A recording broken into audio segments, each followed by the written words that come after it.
FIR हो गई है। वहाँ से उनकी जो पुलिस है, उनका जो थाना लगता है, वहाँ से उनको अरेस्ट किया जाएगा और यहाँ लाया जाएगा भोपाल, और फिर हमारी आमने सामने बात होगी। फिर आपको क्यों क्यों करना है आपको ये? मुझे यही जानना है। ये सामने बैठाकर मैं ये पूछने वाली हूँ कि क्यों किया? क्या मतलब निकला ये सब करने से? भी आगे आपके साथ होने वाला है। एक केस था जो कि बहुत चर्चित रहा, जिसमें एक लड़की ने सुसाइड कर लिया था। वो वही मुझे कल ऑफिसर्स ने बताया कि ऐसे बहुत से केस आते हैं जिसमें नहीं वो डील कर पाते हैं, और इस रास्ते को चुनना वो आसान समझते हैं कि अपनी लाइफ को खत्म कर दिया जाए। Welcome back to my channel Neha Ashish Tiwari. बहुत ही अर्जेंट में मैं अपने घर से निकल रही हूँ, बहुत ही ज़रूरी काम के लिए जा रही हूँ, जो कि आपको आगे ब्लॉग में पता चलेगा। और आप पूरे ब्लॉग को प्लीज़ ध्यान से देखिएगा, स्किप मत करिएगा, क्योंकि बहुत ही ज़रूरी इन्फॉर्मेशन मुझे आपको इसमें देनी है। मम्मी पापा चिंता कर रहे हैं क्योंकि मेरी तबीयत 2 दिन से ठीक नहीं चल रही, बीपी बहुत ज़्यादा लो चल रहा है, और बीपी लो जब होता है ना तो मुझे चक्कर आ जाता है। तो वही वो कह रहे हैं कि अभी अर्जेंट में तुमको निकलना पड़ रहा है, और भाई और भाभी भी काम से बाहर गए हुए हैं, तो कैसे जाओगी, चिंता कर रहे हैं। और मैं जब भी घर से बाहर निकलती हूँ तो मम्मी पापा बाहर तक छोड़ने जाते हैं। जब भी मैं आती हूँ तो पापा सबसे पहले आवाज़ सुन के ना बाहर रिसीव करने आते हैं कि मैं आ गई। ये उनका रोज़ का ही क्राइम ब्रांच आ गई हमें डाला हुआ था, तो उसके लिए एसीपी सर ने आज मुझे बुलाया हुआ है, क्योंकि जो स्टेटमेंट है वो आज मैं दूंगी।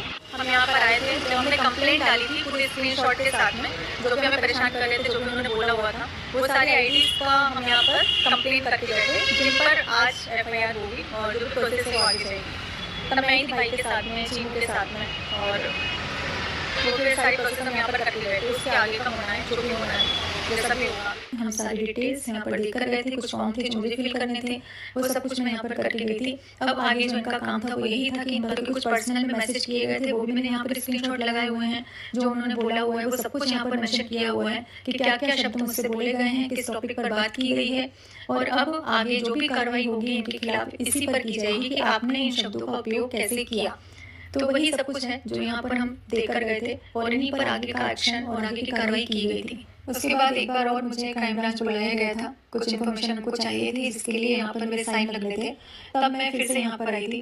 काफ़ी टाइम से फॉर्मेलिटी चल रही है, जिस पर अब जो फाइनल एक्शन लेना था, जो फाइनल एफआईआर जानी थी, वो अब हमारी हुई है। और ये सब करने में सबसे ज़्यादा मेरी स्टेटमेंट लेने के बाद में, सारी चीज़ों की डिटेल यहाँ पर लेने के बाद एक नोटशीट रेडी की गई, जिस पर एसीपी, डीसीपी और फिर एडिशनल कमिश्नर की उस पर सिग्नेचर हुए, और फिर एफआईआर। Good morning everyone.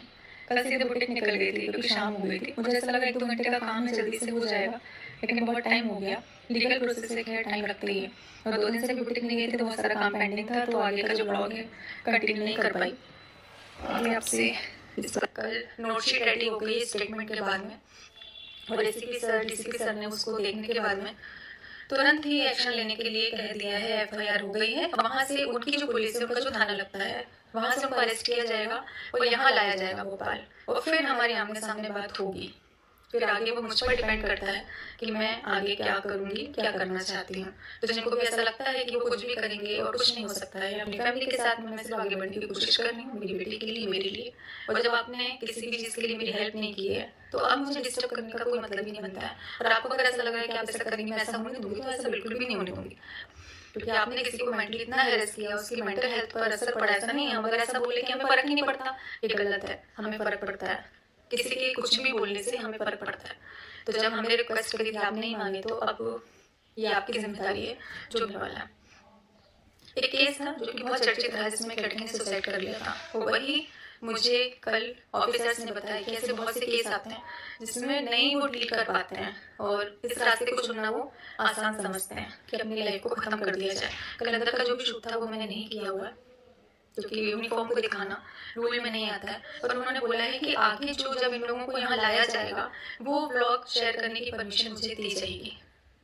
वो मैं कर सकती हूँ, अपने चैनल पर उसको लाइक कर सकती हूँ। गलत नहीं करना चाहिए, किसी की इज्जत के साथ खिलवाड़ नहीं करना चाहिए, किसी के ऐसे शब्द नहीं बोलना चाहिए जो उसके मान को हानि पहुँचाए। हमेशा से मैंने एक ही चीज़ बोली है कि मैं बहुत ईमानदारी से अपने काम को कर रही हूँ, आप भी ईमानदारी से अपने काम को करिए। मैं किसी का कुछ भी ऐसा अपने ब्लॉग में या किसी भी चैनल पर, किसी भी सोशल अकाउंट पर ऐसा कोई भी कंटेंट नहीं डालती हूँ जिससे सामने वाले के मान को हानि हो। तो अगर मैं ऐसा कुछ नहीं कर रही तो आप भी इस चीज़ का ध्यान रखिए। तो कितनी शर्म की बात है, आपको तो शर्म आनी चाहिए। और अगर वो नहीं आ पा रही है तो अब आइए, जब आपका चेहरा सामने आएगा तब आपको शर्म आएगी कि नहीं यार हमने गलत किया।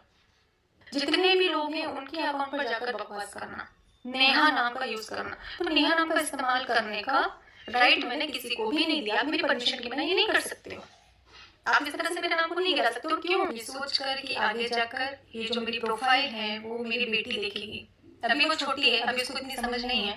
वो सारी चीज़ों को एंटरटेनमेंट के तौर पे देखती है। जब भी वो टीवी में ब्लॉग लगाती है, मोबाइल में लगाती है, तो नेहा आशीष तिवारी ब्लॉग वो ऐसे बोल के सर्च करती है। तब वो मेरे वीडियोस को देखती है तो उसको इतना समझ में नहीं आता है। अभी वो बच्ची है, लेकिन धीरे धीरे करके अब जब वो बड़ी होगी, सारी चीज़ों को समझेगी, उसको समझ में आएगा। हर एक शब्द का मतलब उसको समझ में आएगा, जो कि अभी नहीं आता है। वो सारे कमेंट भी चेक करेगी, ऐसा नहीं है। तो जब वो मेरी प्रोफाइल को देखे तो किसी भी तरीके से मन में ये नहीं आना चाहिए कि यहाँ पर मेरी मम्मी गलत थी, या मेरी मम्मी ने ऐसा क्यों किया, या ऐसा तो नहीं होना चाहिए था, मम्मी ने कुछ बोला क्यों नहीं। तो ये व्लॉग मैं इसलिए शेयर कर रही हूँ कि उसको आगे जाकर वो जब भी देखे तो उसको ये रहे कि अगर गलत हुआ था तो मम्मी ने एक्शन लिया था, मम्मी लड़ी थी, मम्मी बोली थी, क्योंकि उसके लिए जो कुछ भी हूँ मैं ही हूँ। तो किसी भी तरीके से उसके दिल पर, उसके दिमाग पर कोई ऐसा असर नहीं आना चाहिए जो कि गलत हो, उसके फ्यूचर पर इफेक्ट करे। और इन सब चीज़ों से मैं हमेशा चाहूँगी मेरी बेटी दूर रहे। मैं कभी भी नहीं चाहूँगी कि वो किसी भी तरीके से मेंटल हैरेस हो या फिर उसकी मेंटल हेल्थ पर असर पड़े। काम करने के लिए मैं सारी चीज़ों को मैनेज करूँगी। मैं चाहती हूँ मेरी बेटी सिर्फ पढ़ाई करे, जो भी वो करना चाहती है अपनी लाइफ में वो उसको अचीव करे। तो एक सिंपल इतनी सी बात है। तो मुझे मेरी फैमिली के साथ, मेरी बेटी के साथ, अगर आप देखकर खुश हैं बहुत अच्छी बात है। अगर आप देखकर खुश नहीं हैं, अगर मुझसे प्यार करते हैं तो अच्छी बात है, नहीं करते हैं, नफरत करते हैं, तो भी आप अपनी लाइफ में खुश रहिए। आप सिर्फ अपनी लाइफ को देखिए, अपनी फैमिली को देखिए, जैसे मैं करती हूँ, जैसे मैं रहती हूँ। और बस नया साल आप सभी के जीवन में खुशियाँ लेकर आए, ये कामना हम करते हैं। इसी के साथ मैं इस ब्लॉग को एंड करती हूँ।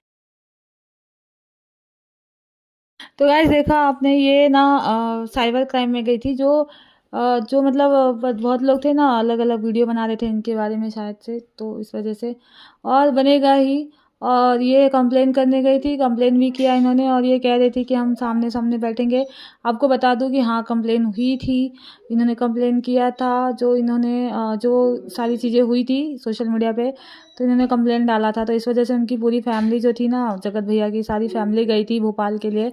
आप लोगों ने उनका ब्लॉग देखा होगा, सब गए थे। और इनकी वकील सारे वकील लोग मिले थे, ये लोग भोपाल में मिले थे, एक दूसरे के सामने बैठ के बातें की थी। लेकिन अब बातें जो सामने आ रही है ना, कि सारी कारतूत यही की थी। सारी बातें ये आ रही हैं कि इन्होंने ही कहा था कि मुझे पब्लिक के सामने एक्सेप्ट करो, जो अभी वीडियो वायरल की गई है अंकुश सक्सेना की, आपने देखा, मैंने भी भेजा था। तो सारी वीडियो सारी जो चीज़ें अब बाहर आई हैं, रिकॉर्डिंग वगैरह आपने देखा है। तो पता नहीं केस का क्या हुआ। फिर बाद में ये हुआ कि नहीं, पैसा भी नहीं मांगा गया है, केस भी नहीं मांगा है। इन्होंने भी कहा मेरे भाई ने कुछ नहीं मांगा है, आप खुद पूछ लीजिए। ये सारी बातें हुई थी, लेकिन लोग कह रहे थे कि बहुत बड़ी रकम इन्होंने मांगी है, लेकिन ये बात हुई कि नहीं हुई थी। इसे अब समझ में आया, इसलिए नहीं हुई थी क्योंकि ये ही बोलने वाली थी। इन्होंने ही कहा था सारी चीज़ें, जो वीडियो भी वायरल हुई है, सारी जो सच्चाई थी। तो पता चल रहा है कि इन्होंने ही करवाया था सारी चीज़ें, तो इसीलिए इन्होंने केस वगैरह नहीं किया। और तो गाइस, जो भी है आपको दिख गया होगा वीडियो में। तो अगर वीडियो अच्छी लगे तो चैनल को लाइक, शेयर और सब्सक्राइब करिए, बेल आइकन को प्रेस करिए, ताकि आने वाले वीडियो की नोटिफिकेशन आपको मिल जाए। आती हूँ मैं नए अपडेट के साथ, नए वीडियो के साथ। तब तक बने रहिए चैनल पे। बाय बाय, टेक केयर, अपना ख्याल रखिए।